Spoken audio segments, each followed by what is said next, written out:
For 400 years, one verse in the book of Genesis was used to justify the enslavement of African people.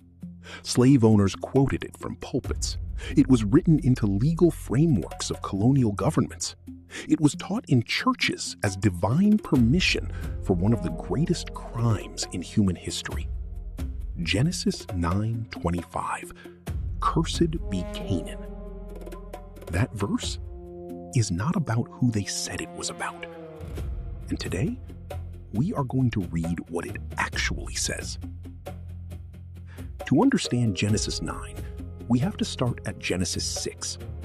The Hebrew word is Chamas, violence. The earth was filled with Chamas, systematic, brutal, organized violence that corrupted every layer of society. And God responds with grief. The Hebrew word is Atsav, deep personal pain. This is not an angry God enjoying destruction. This is a creator watching his creation destroy itself and feeling the weight of it personally. And into this world, God finds one man, Noah, called Tsaddik, righteous, blameless, a man who walked with God in a world that had forgotten God entirely. God tells him, build an ark. The Hebrew word is Tebah. This word appears only twice in the entire Hebrew Bible.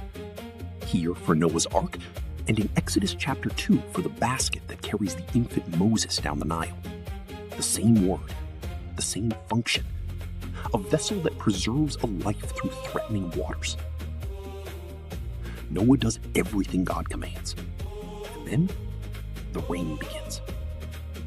The fountains of the great deep burst open. The windows of the heavens opened. 40 days and 40 nights.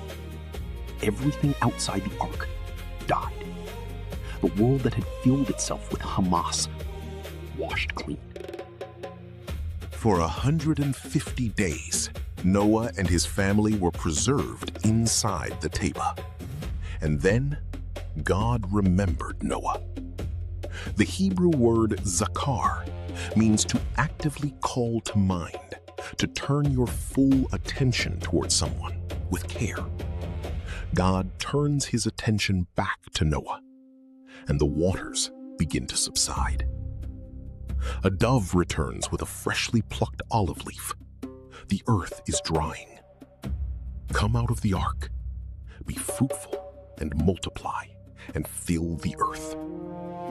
And then God makes a formal covenant, a Berith, with Noah, with every living creature, with the earth itself. Every person alive today is included in this covenant.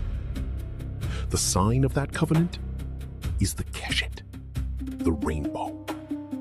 But Qeshet in Hebrew means bow, as in a weapon, an archer's bow. God is placing his war bow in the sky, the weapon of judgment hung up, pointed away from the earth. Every time you see a rainbow, you are looking at a war bow laid down. Noah plants a vineyard, drinks too much, lies uncovered in his tent. Ham sees him and tells his brothers.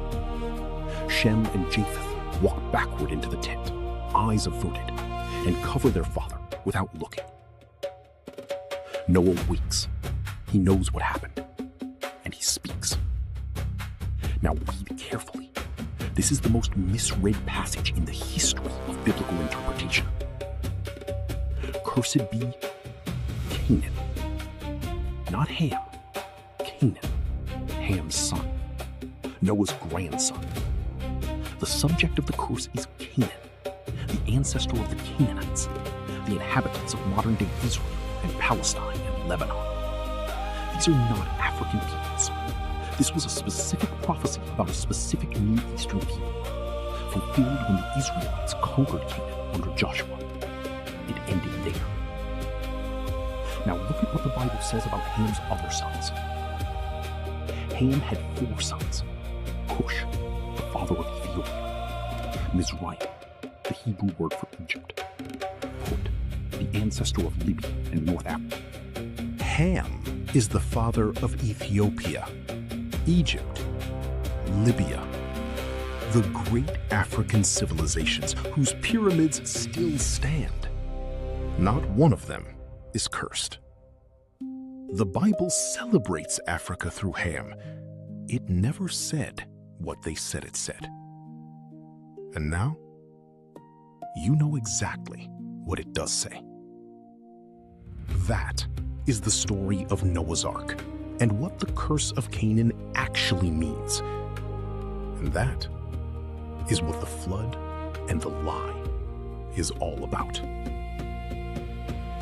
Thanks for watching.